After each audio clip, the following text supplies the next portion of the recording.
Welcome to the Female Stoic podcast. My name is Stephanie Poppins, and I am an advocate for literary empowerment. That means I believe the examples set by the literary masters can broaden our life perspective, create increased self-awareness, and empower us to overcome the obstacles we encounter here in the 21st century. By listening and referring what we hear to Stoic philosophy, we can foster a strong sense of self and navigate the world more effectively. This podcast takes the form of both discussions and meditations.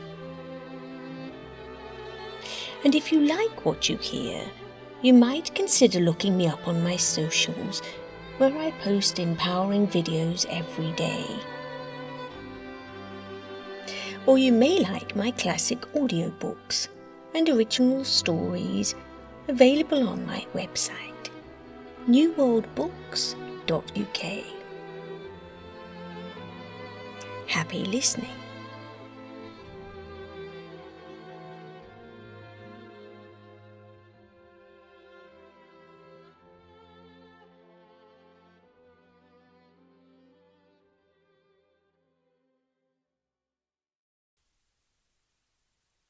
Hello and welcome to episode 55 of the Female Stoic podcast. Today we are looking at the Stoic themes within LouisaMay Alcott's book Little Women, a novel written in 1868. It's about 4 girls, one difficult Christmas.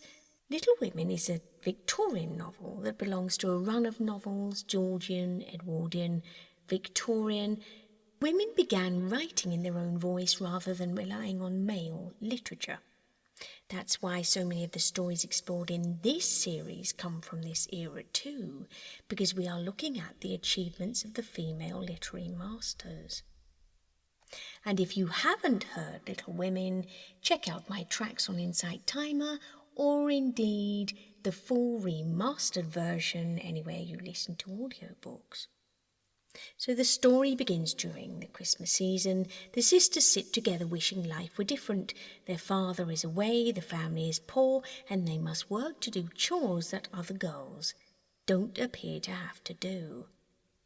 This is a time immersed in the idea of reward and celebration, which makes their hardship sting all the more. Spurred on by Beth, they decide to shoulder their burdens without complaint to become the little women their father encourages them to be.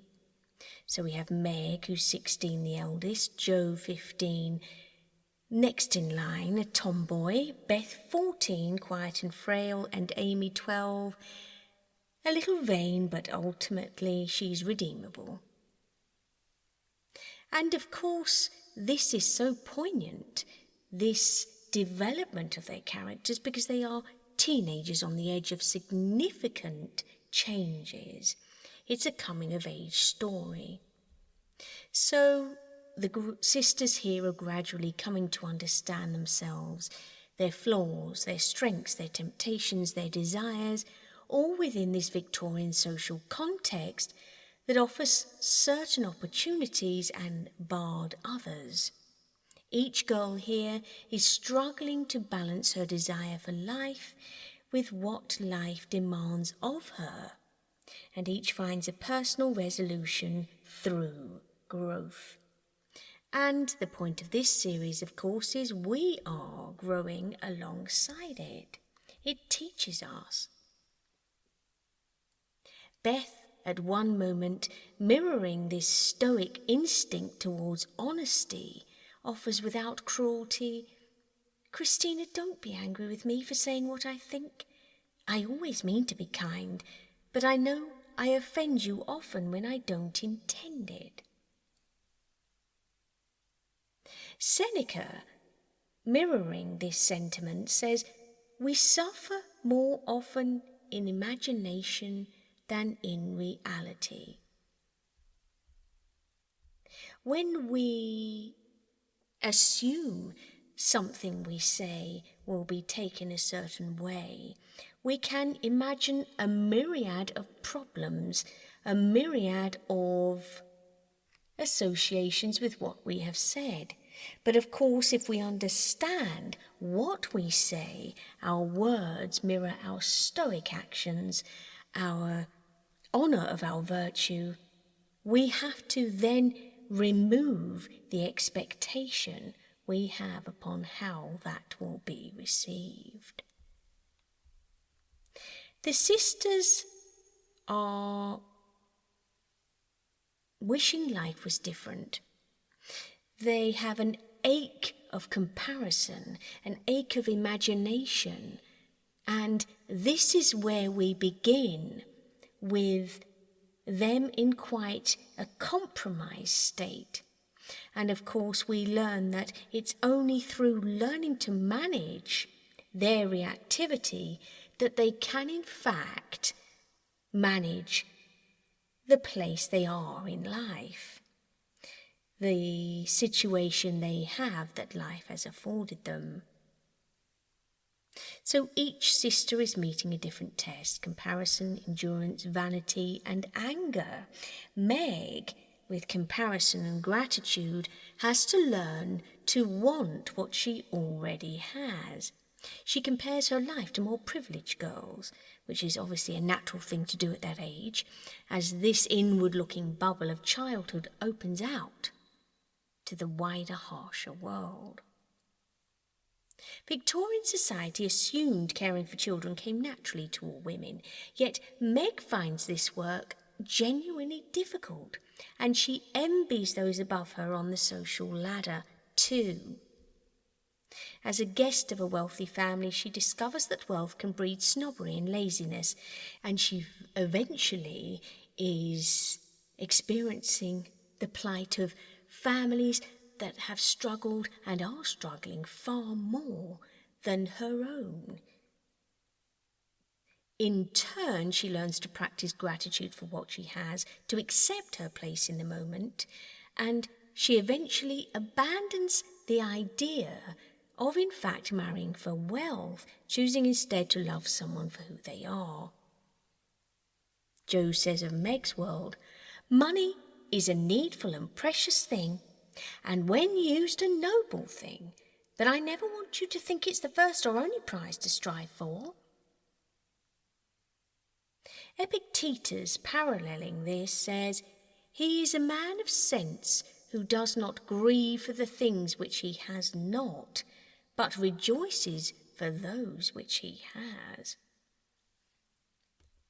We see Beth quietly enduring struggle. She's introspective. She dislikes attention. She carries her load of chores, although it exhausts her, and yet she is physically more frail than the others.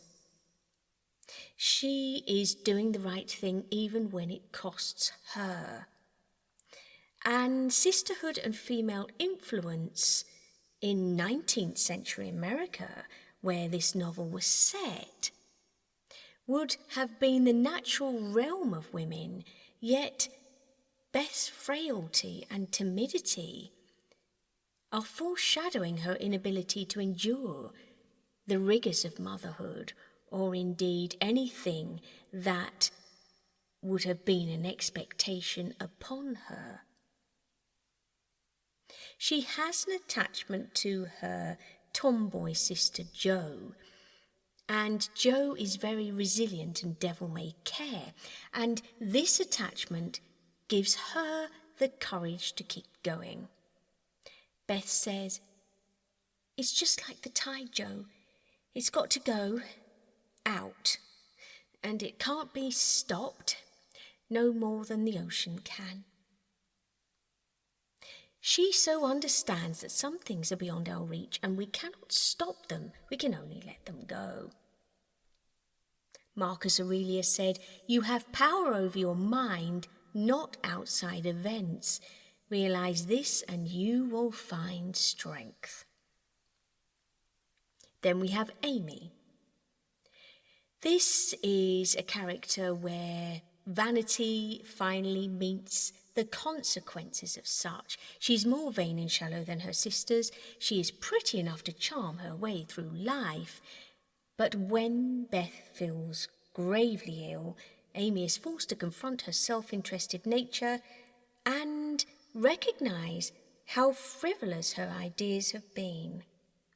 This is a reality check.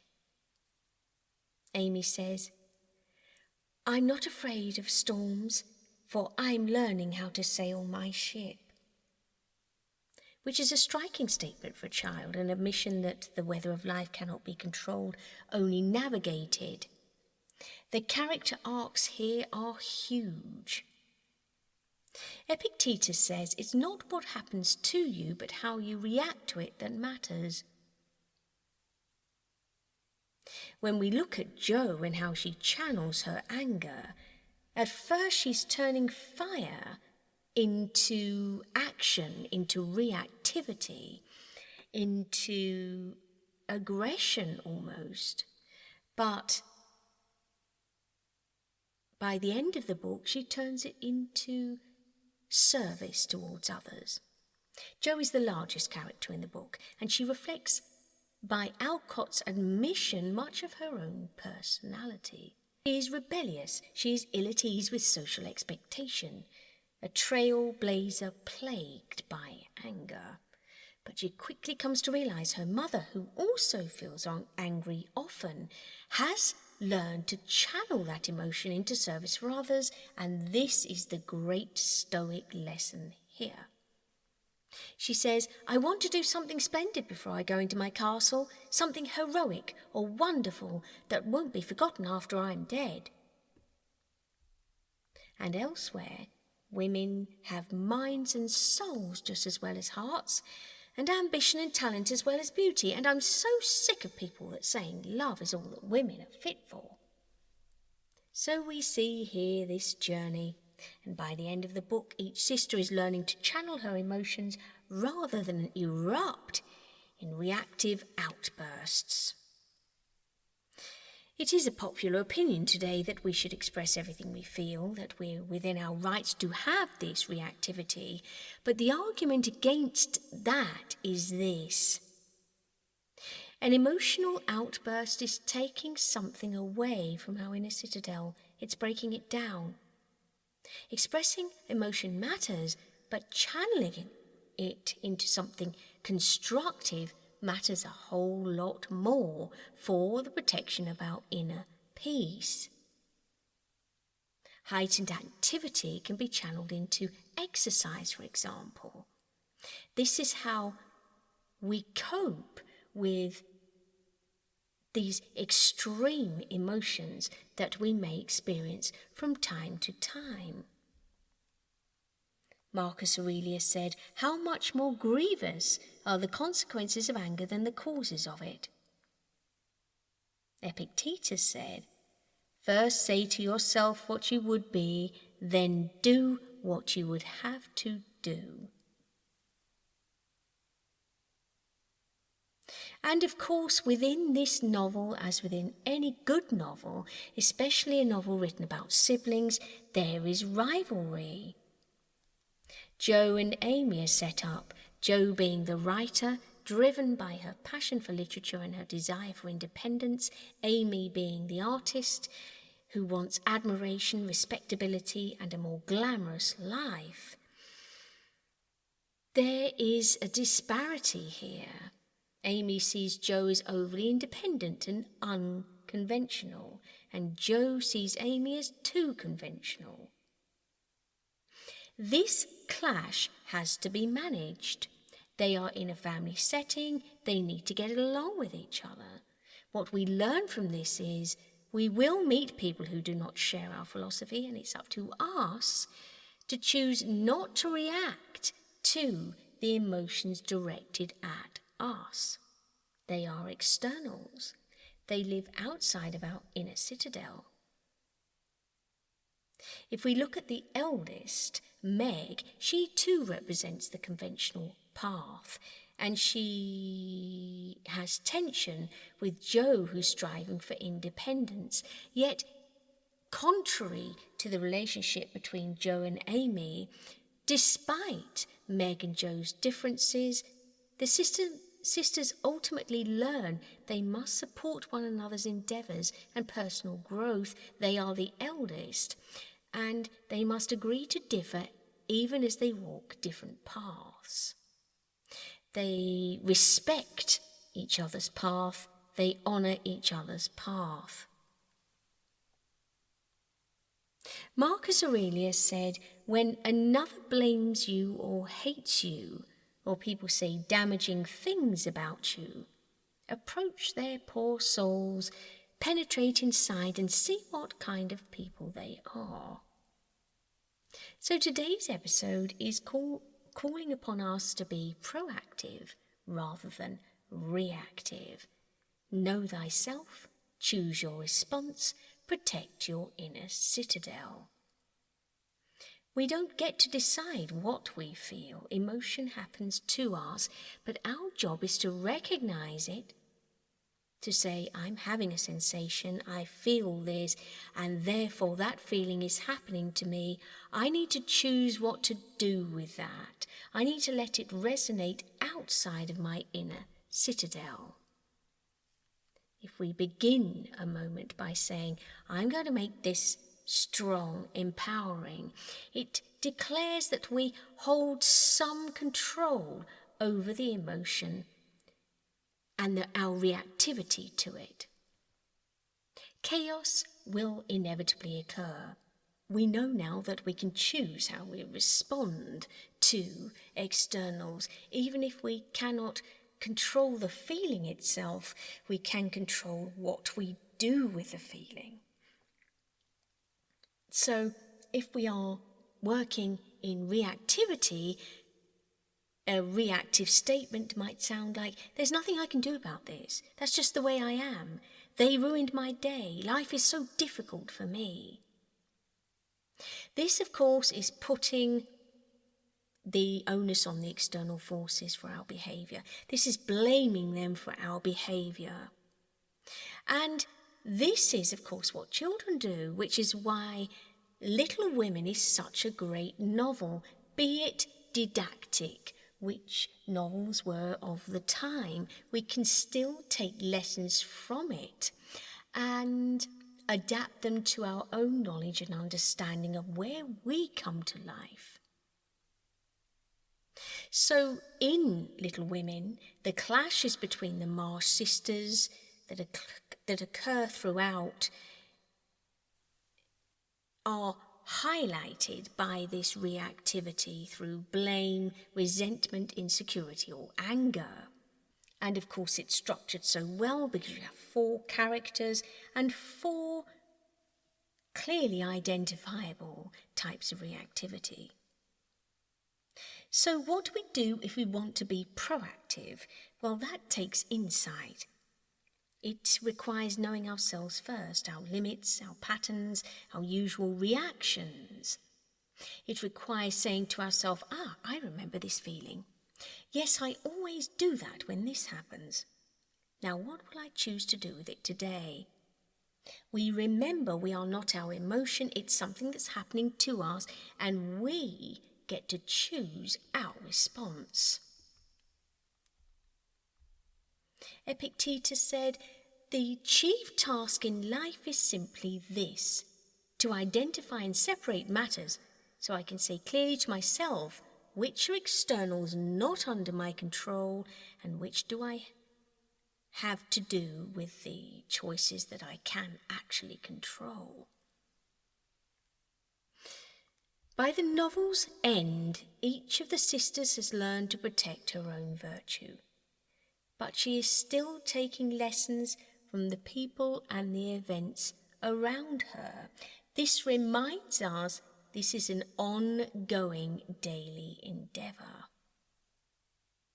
And the personal resolution each of them finds, self-control, resilience, acceptance, duty, service, these same principles the subsequent book returns to. Jo says, I don't ever believe shall get over loving Laurie. I'm too proud to go back to being just his friend, but I want to help him if I can. I don't see why I shouldn't just because I can't be what he wants. The Marsh sisters are learning above all to be real with themselves, to be fallible, human, and not know all the answers, and to come at their own struggles from a place of kindness rather than judgment. This is the lesson here. And we can take that lesson today in our journal exercise and use it by considering some of those reactivities that we exhibit regularly without challenging them. Consider today how you behave when things go wrong, when people challenge you, when chaos reigns. Consider how you behave when you are not in your comfort zone. These are the moments that inspire change. These are the moments that call upon us to challenge the accepted norm. So my message for you today is to consider who you are, the knowledge that you have, the attributes and the gifts you bring to the world, and conversely, the things that you perhaps take away from the world that affect other people too. Reactivity is never a good thing. It is a warning sign that you have lost control, that you have let the walls of your inner citadel crumble. So I'm calling upon you today to be mindful and consider practicing every day, speaking to yourself, challenging yourself, in order that you may be like the Marsh sisters and continue to grow. Thanks for listening. I'll see you next time. Hey, Stephanie here. Thank you for listening to the Female Stoic podcast. It is an honour, and I just want to say I really appreciate you being here. It's amazing the power of women in literature and the Stoic messages they have to share. Please, if you can, return the favour by spreading their words and sharing this podcast far and wide so more of us can benefit from their wisdom. And don't forget to leave a review if you like what you heard. See you next time.